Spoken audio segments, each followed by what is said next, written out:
സഫ മർവ മൾട്ടിവേൾഡ് എന്ന ചാനലിലേക്ക് എല്ലാവർക്കും സ്വാഗതം. അപ്പോൾ നമുക്ക് ഈ റബ്ബിംഗ് കോമ്പൗണ്ട് ഉപയോഗിച്ചിട്ട് ഗ്ലാസിൻ്റെ മുകളിൽ വെള്ളം പിടിക്കാണ്ടിരിക്കാനുള്ള ഒരു ഐഡിയ ചെയ്യാം. ഇത് വണ്ടിയൊക്കെ റബ്ബ് ചെയ്യണ സാധനമാണ്. പെയിൻറ്റ് കടയിൽ നിന്ന് 65 റുപ്യക്കൊക്കെ കിട്ടും. അപ്പോൾ നമുക്ക് ആദ്യം ചെയ്യേണ്ടതെന്ന് ഇതിൽ നിന്ന് കുറച്ച് റബ്ബിംഗ് പേസ്റ്റ് എടുത്തിട്ട് വണ്ടിയുടെ ഗ്ലാസിൻ്റെ മുകളിൽ നമ്മൾ കുറി തൊടുന്ന മാതിരി ഇങ്ങനെ അപ്ലൈ ചെയ്ത് കൊടുക്കുക. കുറച്ച് മതി കേട്ടോ.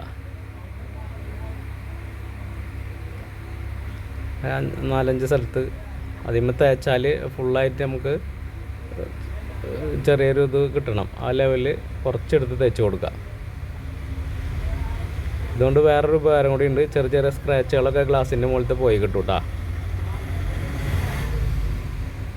പിന്നെ നമുക്ക് മാക്സിമം വൈപ്പർ ഇടാണ്ട് നമുക്ക് വണ്ടി ഓടിക്കാൻ പറ്റും. ചെറിയ മഴയത്തൊന്നും വൈപ്പർ ഇടേണ്ട ആവശ്യമില്ല. ഇത് സ്വല്പം വെള്ളം ഒന്ന് സ്പ്രേ ചെയ്തിട്ട്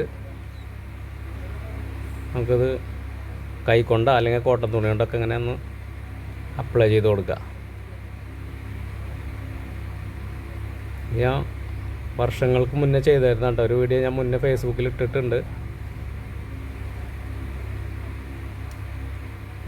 അങ്ങനെ ഫുള്ളായിട്ട് തേച്ചതിൻ്റെ ശേഷമാണ് നമുക്ക് വെള്ളത്തുകൊണ്ട് ഒഴിച്ചിട്ട് വെള്ളം ഒന്ന് സ്പ്രേ ചെയ്തിട്ട് ഇതേപോലെ അതൊന്ന് കഴുകിയെടുത്താൽ മതി.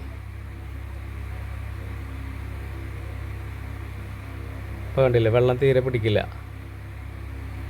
വെള്ളം അങ്ങനെ ഒഴുകി പോവുള്ളൂ. അപ്പോൾ നമുക്ക് ആ ഡോട്ട് വന്നിട്ടുള്ള ബുദ്ധിമുട്ടൊന്നും ഉണ്ടാവില്ല. അപ്പോൾ എല്ലാവരും ഒന്ന് ചെയ്ത് നോക്കൂട്ടാ. ഒന്ന് ലൈക്കും ഷെയറും ചെയ്യേ.